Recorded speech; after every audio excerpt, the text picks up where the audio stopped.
Accueillons aujourd'hui donc Frédéric Lordon, bonjour. Bonjour. Et bienvenue, directeur de recherche au CNRS.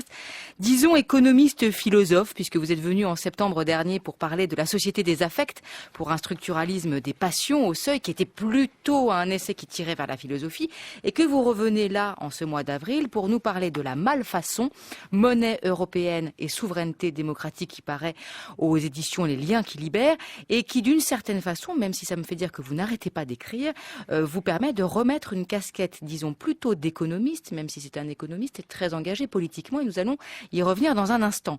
Pour vous interroger à nos côtés, Antoine Mercier et moi-même, nous avons fait appel au rédacteur en chef de la revue Esprit. Bonjour, Marc-Olivier Padis. Bonjour. Revue Esprit qui consacre son numéro d'avril au nihilisme. Alors non pas qu'il y ait un rapport entre le nihilisme et la sortie de l'euro. Sait-on jamais. On pourrait être accusé de tout. En effet. Mais dans ce numéro de mars-avril de la revue Esprit, on peut notamment lire un article de Anne-Laure Delatte. Faut-il abandonner l'euro? Je ne sais pas s'il en sera question. Nous verrons bien. Alors pour commencer, avec vous, Frédéric Lordon, vous dites dans un avant-propos très éclairant de votre livre que vous prenez la peine, tout simplement, de préciser de quoi il est question dans ce livre, de quoi il ne sera pas question, de quoi vous n'allez pas parler. Par exemple, vous n'allez pas parler de la sortie du capitalisme, parce qu'il ne faut pas tout mélanger, et que déjà parler de l'euro et de la souveraineté démocratique, c'est un sujet en lui-même. Vous n'allez pas non plus donc parler de la relance de la croissance, mais vous faites bien un essai sur la sortie de l'euro, mais non pas analysé, disons, d'un point de vue de stratégie économique, parce que quand on parle de l'euro, on a tendance à parler de l'euro en termes d'évaluation de la monnaie, mais plutôt, et là je viens à l'aspect économique, sous l'angle de la nécessaire restauration de la souveraineté entendue non pas au sens de national, mais au sens de démocratique. Est-ce que je vous ai bien lu dans le cœur du livre? Oui. À ceci près que je ne suis pas sûr que ce livre contribue beaucoup à clarifier mes identités disciplinaires, puisque en effet, vous l'avez rappelé... Ça, c'était une boutade. J'en situe moins l'enjeu dans une macroéconomie de la dévaluation que dans un propos politique qui prend pour objet central la souveraineté démocratique, les conditions de son annulation dans la construction européenne, les conditions de sa restauration, mais à quel niveau territorial, c'est là la question qui est posée. Et en effet, il me fallait d'abord commencer par écarter toute une série d'attentes sincères mais mal placées, puisque je me suis donné un objet assez bien circonscrit, quoique déjà assez large comme ça. Il s'agit de la construction monétaire européenne dans ses dimensions économiques mais aussi politiques. Or, c'est une question qui pourrait être circonscrite à le mauvais goût, ou plutôt non, le bon goût, d'en induire presque mécaniquement d'autres, d'ampleur encore plus grande, comme celle que vous avez citée, puisque on me fait souvent le reproche, à demi fondé, que se lancer dans un projet ou de sortie de l'euro ou de reconstruction de la monnaie commune, finalement, n'a pas d'autre conséquence que de réagencer une nouvelle configuration du capitalisme qui sera moins libérale, pas néolibérale, mais qui nous maintiendra toujours dans le capitalisme. Alors que la situation présente, enfin celle qui s'est ouverte depuis 2008, donne de légitimes envies de poser à nouveau cette question qui a été enterrée pendant quasiment 30 ans, la question de la sortie du capitalisme. Et de ce point de vue, je suis bien obligé d'avouer que je suis un petit peu hypocrite dans cette affaire, puisque si dans l'avant-propos je déclare ne laisser de côté délibérément cette question, il n'en demeure pas moins que dans la suite de mon argumentaire, j'envisage un scénario qui nous fait faire assurément un pas, peut-être même un bon pas, dans cette direction.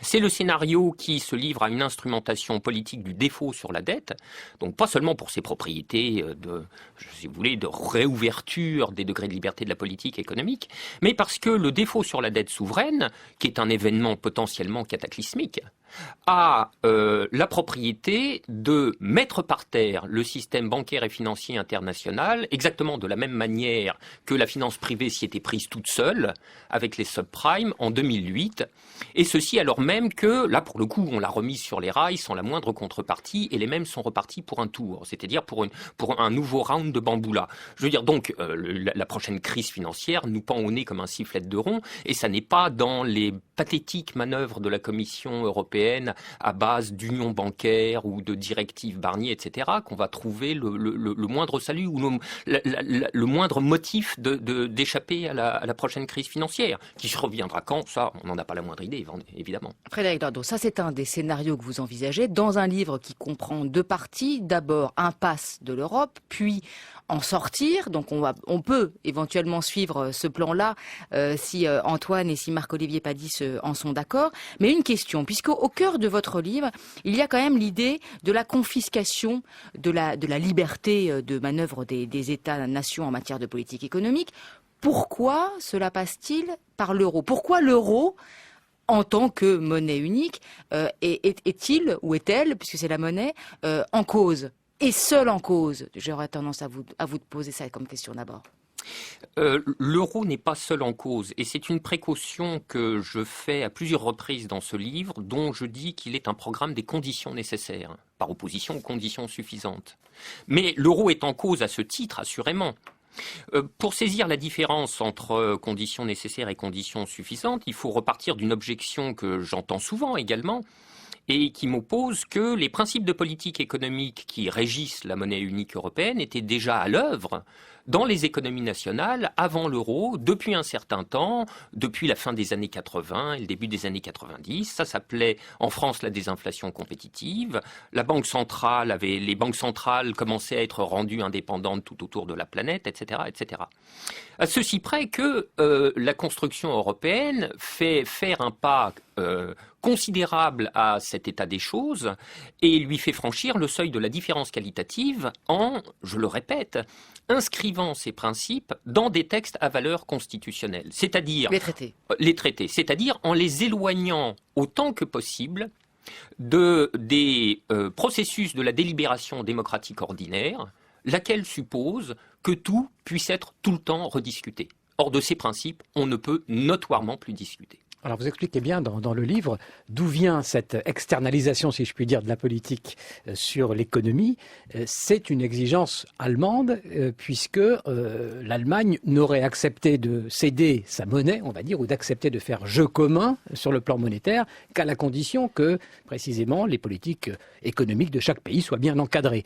Ce rôle de l'Allemagne redonne donc aussi, dans votre essai, un sens à une politique allemande. Et je voudrais qu'on éclaire peut-être ça. Est-ce qu'il y a une volonté hégémonique de l'Allemagne ou est-ce que c'est simplement normal quand on ouvre son espace qu'il y ait des règles communes et qui soient forcément les plus strictes par rapport aux partenaires le plus stricts? Alors là, c'est une question qui est évidemment très délicate, surtout dans le climat de mauvaise foi argumentative qui entoure ce débat sur l'euro, puisque toute mise en cause de l'Allemagne se voit systématiquement renvoyée au registre de la germanophobie, accusée de faire ressurgir le fantasme des casques à pointe et de la ligne Siegfried. Enfin, ce sont des abaissements pathétiques du débat public, je vous le dis vraiment. Et en même temps, la question est délicate et mérite d'être discutée soigneusement, parce que là encore, finalement, à l'image de ce que je viens de dire sur la politique économique telle qu'elle était avant, telle qu'elle est devenue après, il ne faut pas manquer de voir que les États européens ont été complices, parfois enthousiastes, de ces principes de politique économique qui, cependant, oui, ont été imposés par l'Allemagne. La France s'y est ralliée en particulier, mais là, il y a une différence spécifique dans l'adhésion allemande à ces principes de politique économique, dont elle a fait, en effet, la matière d'un ultimatum. Et c'est pas parce que c'est rentré comme dans du beurre qu'il n'y avait pas une forme de chantage. Je veux dire, on s'en aperçoit maintenant au moment où ces principes sont les plus douloureux à mettre en œuvre et qu'il n'est plus possible de faire machine arrière. Il y a en effet quelque chose de l'idiosyncrasie allemande qui s'exprime, une idiosyncrasie historique, c'est-à-dire à temporalité limitée. Je ne suis pas en train de retomber dans des formes d'essentialisation qui s'en prendraient à une nature de la germanité ou quoi que ce soit d'autre. C'est même une formation symbolique, celle qui se noue autour de ce que j'appelle la croyance monétaire allemande, qui est relativement récente puisqu'elle remonte aux années 20 en vérité. Mais elle a pris une force telle, il faudrait redéployer toute l'histoire allemande, économique notamment de l'après-guerre pour comprendre, pour éclairer véritablement la chose. Elle a pris une force telle qu'elle fait l'objet, je crois, d'un consensus métapolitique en Allemagne, pas seulement unissant les deux partis de gouvernement qui, comme en France, sont dans une trajectoire d'indistinction croissante, mais rassemblant également tout le corps social, de telle sorte qu'il y a là un point quasiment sacro-saint et impossible à remettre en discussion, sauf à ce que l'Allemagne, je le crois, menace de prendre la porte. Voilà pourquoi votre fille est muette et que l'euro est ce qu'il est. Voilà pourquoi ces principes-là, l'indépendance de la Banque centrale, la rigueur systématique des finances publiques, déficit structurel inclus, etc., ont été inscrits dans ces textes-là, dans les traités européens. Marc-Olivier Badis. Je vais enchaîner la question sur l'Allemagne parce que précisément la contribution au débat que vous apportez montre bien qu'il y a plusieurs options possibles, il y a plusieurs manières de contester la situation actuelle faite à l'Europe en raison de la monnaie unique. Et vous en avez cité tout à l'heure la question de l'impasse qui est peut-être une des options qui est devant nous, le défaut. Et bon, vous présentez parmi différents scénarios qui existent aujourd'hui de sortie de l'euro, vous avez une préférence affirmée pour ce qui serait une sortie de l'euro, mais sans abandonner, sans renoncer à l'Europe. L'idée, c'est bien de rester dans une perspective européenne et de faire une monnaie commune, repensée sur d'autres bases. Mais la question de l'Allemagne est ici centrale puisque finalement vous montrez, vous argumentez le fait que c'est tout de même les règles allemandes qui gênent aujourd'hui la négociation sur le sujet. Et dans le fond, je pense que ce ne serait pas trahir votre pensée de dire que si l'Allemagne sortait de l'euro, ce qui était un des scénarios possibles aussi, ça pourrait correspondre finalement à ce que vous attendez, c'est-à-dire la possibilité pour les États qui sont membres de l'euro de rediscuter la manière dont se font les règles. Alors la question que je voudrais vous poser, c'est celle-là. C'est malgré tout, est-ce que vous tenez un peu comme acquis l'idée que l'Allemagne ne peut pas discuter sur ces questions d'ordre monétaire, mais pourtant n'a-t-elle pas déjà beaucoup évolué? Elle a fait des concessions beaucoup plus larges même que la France, me semble-t-il. Dans les conseils de la Banque centrale européenne, il semble que beaucoup de décisions soient prises non seulement où l'Allemagne est en minorité, mais où elle est tout à fait isolée, elle est seule, et même le représentant allemand a claqué la porte à une époque en cause de ça. Et finalement, ces déséquilibres européens sont inquiétants pour l'Allemagne. Le fait qu'il y ait ce déséquilibre des paiements, de la balance des paiements, c'est mauvais pour l'Allemagne aussi, et donc il y a un moment où elle peut être sensible à cet argument du fait que si l'Europe va trop mal, elle-même sera mal. Donc est-ce qu'il n'y a pas tout de même des marges de négociation, de discussion avec les Allemands? Hélas, je crois qu'il y en a très peu. Il faudrait peser au trébuchet la réalité des concessions faites par la partie allemande, mais je ne suis pas sûr qu'elles soient si épaisses que ça, en particulier lorsqu'on les rapporte aux programmes d'austérité et d'ajustement structurel qui ont été imposés à tous les pays, notamment les pays du Sud. Il est vrai qu'il y a, si vous voulez, le pli du tiraillement passe peut-être au milieu du groupe des élites politiques allemandes. Et je voudrais dire d'une certaine manière que le point de vue allemand me semble entièrement légitime. Je crois que l'Allemagne se raconte des histoires à propos de son passé économique, monétaire notamment, et puis politique. Mais ça n'est pas la question. La question, c'est que ces histoires, elles se les racontent et c'est ainsi. Donc nous devons faire avec. Et nulle entreprise de rectification n'est ici opportune. Donc que l'Allemagne, dont je crois qu'elle avait beaucoup à perdre en entrant dans la monnaie unique, beaucoup à gagner aussi, je veux dire en termes strictement économiques, elle a engrangé, et notamment depuis la crise, des avantages qui sont tout à fait considérables, dont la trace la plus évidente est ce surplus incroyable de sa balance courante. Mais elle avait beaucoup à perdre dans la mise en jeu de ses propres principes et dans la composition que lui imposait, malgré tout, et quelque effort de sécurisation des 10 principes qu'elle ait fait, que lui imposait la construction européenne, donc une forme de délibération collective. Et que l'Allemagne ait voulu prolonger dans la construction européenne ses propres principes, étant donné la force de la croyance avec laquelle elle y adhère, c'est quelque chose dont on ne peut pas discuter la légitimité. Ce qu'il y a lieu de discuter, c'est s'il y avait bel et bien matière à vivre sous les obsessions allemandes et à vivre sous ces idées fixes monétaires. C'est ça la question. Que les principes monétaires de l'Allemagne conviennent à l'Allemagne, mon Dieu, on pouvait s'en douter dès le début, et nous sommes en train de le redécouvrir maintenant. Mais ils ne conviennent pas aux autres. Alors là, effectivement, les Allemands sont partagés entre le respect de leurs principes et l'adhésion continuée au projet de la construction européenne, qui leur tient à cœur malgré tout, pour toute autre sorte de raisons, et les tensions sont extrêmement vives. Elles passent entre les élites politiques, à l'intérieur des élites monétaires. On a eu cet épisode absolument démentiel, je veux dire, de la Bundesbank déposant contre la Banque Centrale Européenne, dont elle est membre à la Cour constitutionnelle de Karlsruhe. Que n'aurait-on entendu en France ? Je vous le demande, si la Banque de France était livrée à une opération pareille. Bon, alors la question, c'est de savoir où se situe le point critique et à quel moment cette tension devient véritablement un déchirement pour le corps politique allemand. Voilà pour l'Allemagne. Je voudrais revenir sur le discours autour de l'Allemagne, puisque vous nous dites que ce qui est bon pour l'Allemagne n'est pas bon pour les autres. Or, dans le discours des pro-européens, on va dire, il y a cette idée que le fait d'avoir des déficits réduits, de ne pas dépenser plus que ce que l'on reçoit, d'avoir aussi des dettes, de payer ses dettes, etc., ça paraît quelque chose de vertueux, de normal. Pourquoi est-ce que cette idée-là, vous la récusez également ? Écoutez, cette idée-là est récusée par tous les économistes hétérodoxes depuis très très longtemps, mais tels qu'on ne les entend plus du tout, ou à peine dans le débat public, dont les tonalités dominantes sont tout autres. Voilà même, pour tout vous dire, que ce discours-là est récusé par le FMI en personne, qui finit par s'apercevoir tout de même qu'on a un peu déconné. Alors là, il y a quelque chose qui est tout à fait impressionnant, si vous voulez, qui est, alors c'est une autre forme de croyance, ou plus exactement de résistance de la croyance, c'est que, en dépit de ces avis, si vous voulez, que les hétérodoxes objectent finalement, ce sont des pelés, des galeux, on n'en tiendra jamais aucun compte. Ça, on en a l'habitude.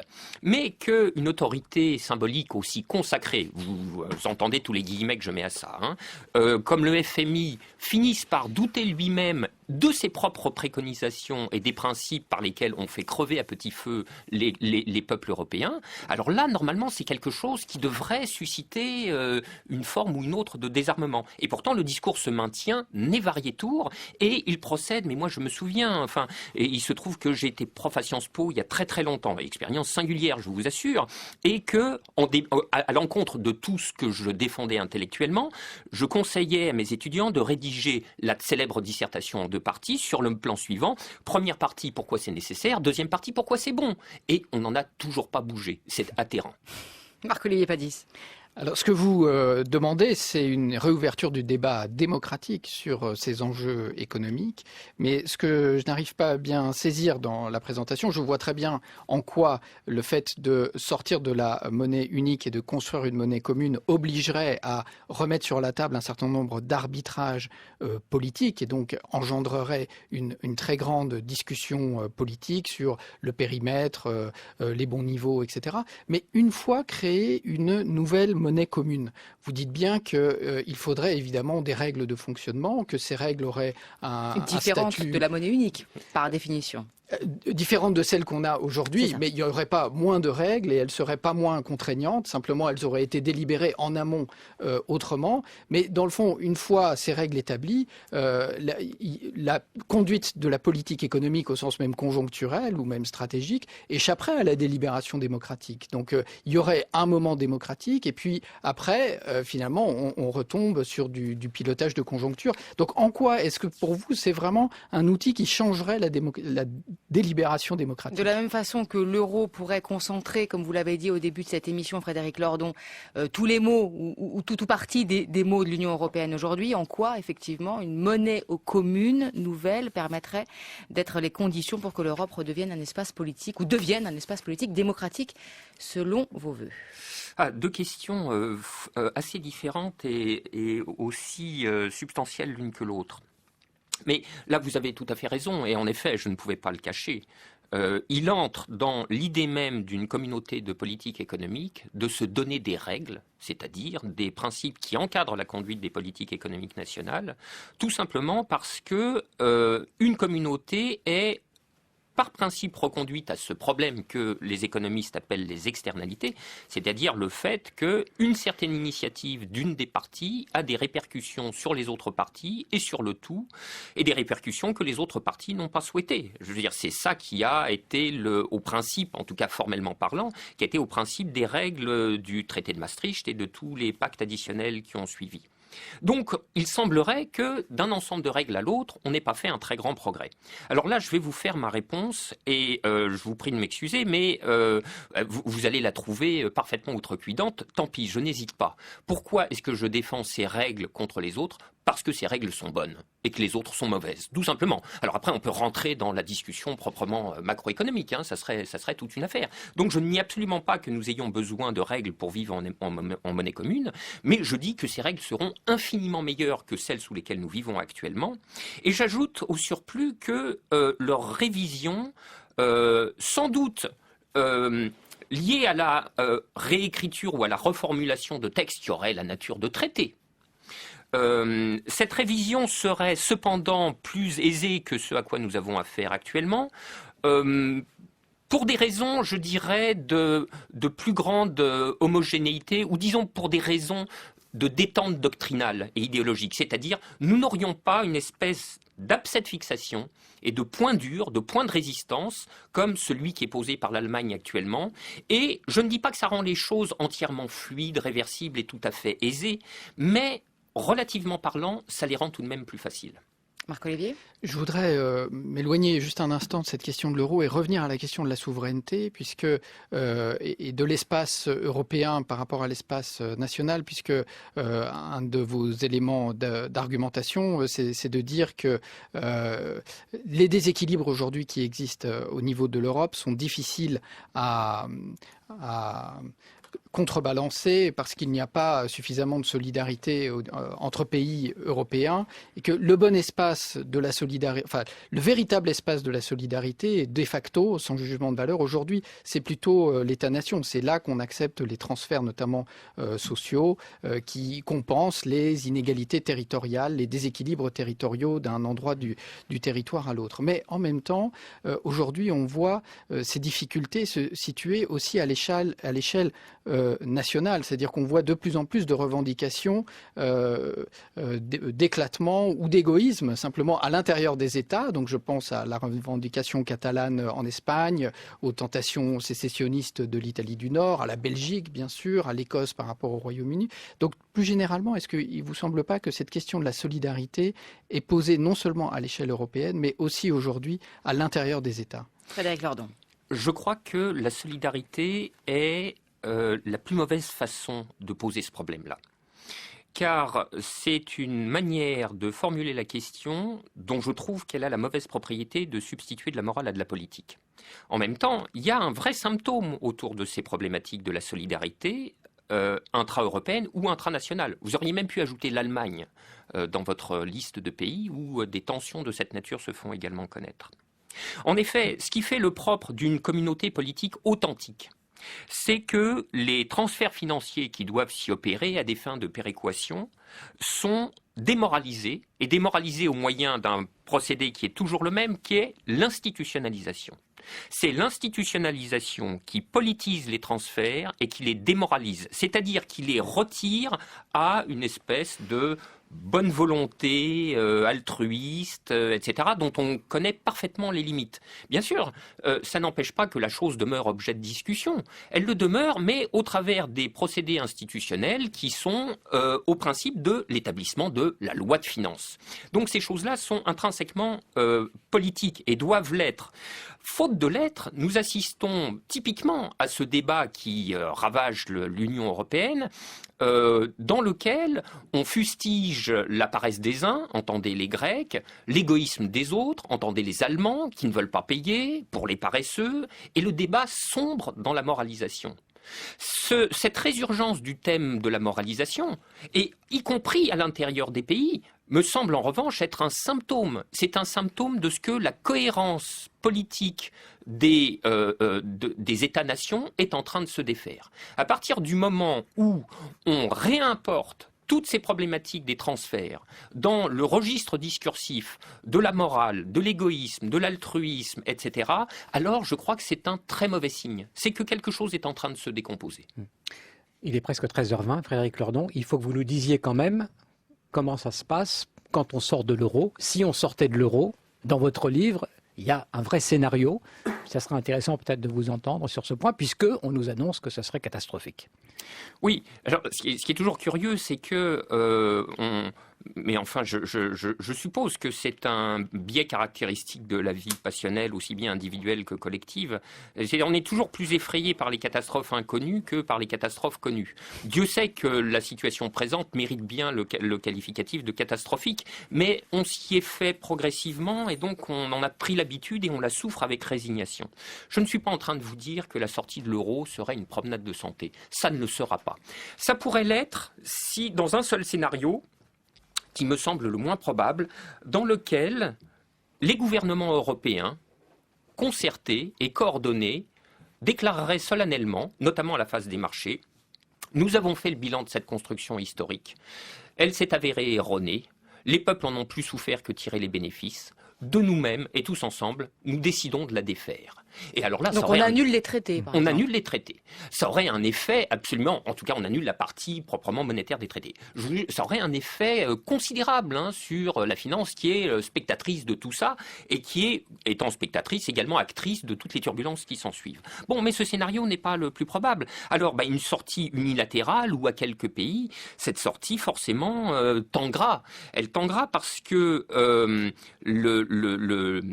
la monnaie néo-nationale recréée serait aussitôt soumise à toutes les turbulences spéculatives des marchés de capitaux, contre quoi il faut bien dire que la reconstitution d'un néo-franc ou d'un néo ce que vous voulez aurait pour condition absolument impérative la réinstitution de contrôle des mouvements de capitaux tout à fait sévère.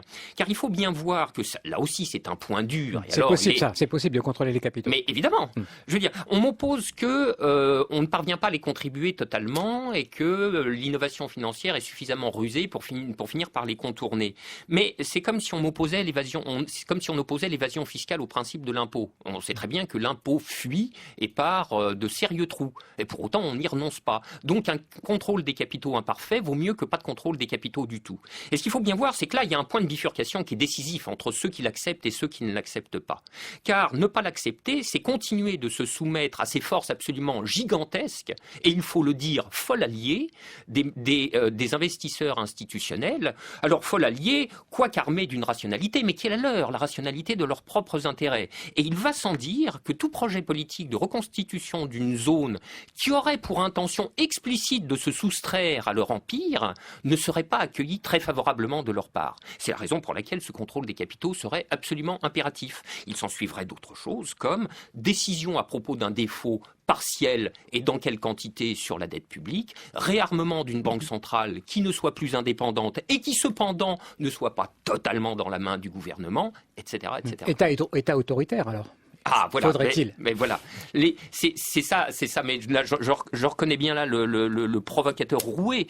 Dès que nous échappons à l'empire des puissances privées du capital, et on n'y échappe que d'une seule manière, par la réaction du politique, alors on dit État autoritaire. Et ça aussi, c'est un... Je vous fais crédit de ventriloquer l'air du temps, plutôt que de parler en première personne. Parce que ça aussi, c'est un fameux symptôme. Bon, j'ai une dette envers vous. Frédéric Lordon, le politique en question, c'est un politique qui est de quelle nature et de quel niveau territorial? Est-ce que vous croyez, puisque nous sommes dans la perspective des élections européennes, que c'est les électeurs qui peuvent appuyer, influencer des décisions politiques qui seraient nationales, qui influenceraient ensuite les décisions européennes, ou bien il faut partir de l'échelon européen, pour redescendre vers les électeurs de chaque nation qui compose l'Europe ou l'Union européenne d'aujourd'hui? Ah oui, là c'est une question douloureuse. Je veux dire, je ne suis pas une personne plus méchante que la moyenne, enfin j'essaye. Et donc l'idée générale énoncée abstraitement que nous pourrions envisager quelque chose comme un espace politique européen a priori rien qui puisse me déplaire. Ce que je conteste, c'est qu'on en demeure au stade de l'énoncer en forme de posture, de ce genre de considération abstraite, sans jamais s'intéresser aux conditions de possibilité, et notamment à ce que j'appelle les conditions de possibilité passionnelles de la démocratie à une échelle territoriale donnée, européenne en l'occurrence, c'est-à-dire les conditions passionnelles de l'acceptation de la loi majoritaire. Or, je dis, je ne peux pas restituer l'argument ici, il a à voir avec l'Allemagne aussi. Je dis que ces conditions ne sont pas établies et qu'on gagne beaucoup à cesser de poursuivre une chimère ou un fantasme qui ne pourra pas se réaliser, en tout cas pas à moyen terme. Par conséquent, oui, l'espace national, même si ça doit donner un caractère d'échec aux 20 années qui se sont écoulées, mais enfin, je veux dire, quel est l'échec? Où est-il exactement? L'espace national est un espace dans lequel les conditions institutionnelles, symboliques et politiques, matérielles de restauration de la souveraineté sont là et immédiatement disponibles. Ça n'empêche pas de penser à autre chose plus tard. Mais pour l'instant, l'urgence, c'est de nous sauver, si vous voulez. Or, dans l'espace, comme la seule alternative, c'est soit revenir au niveau national, soit envisager un fédéralisme, c'est-à-dire une communauté politique entièrement armée au niveau européen, et que je dis que cette deuxième option n'est pas disponible, alors il faut bien se résoudre à une forme d'évidence. Maintenant, il n'est pas moins évident qu'à empiler les niveaux politiques, évidemment, on ne rend que plus difficile les forces de rappel qui sont déjà bien faibles de la population vers les élites qui les dirigent. La malfaçon, monnaie européenne et souveraineté démocratique, un livre de Frédéric Lordon paru aux éditions Les Liens qui libèrent. Merci beaucoup Frédéric Lordon. Oh, qu'est-ce que ça passe vite.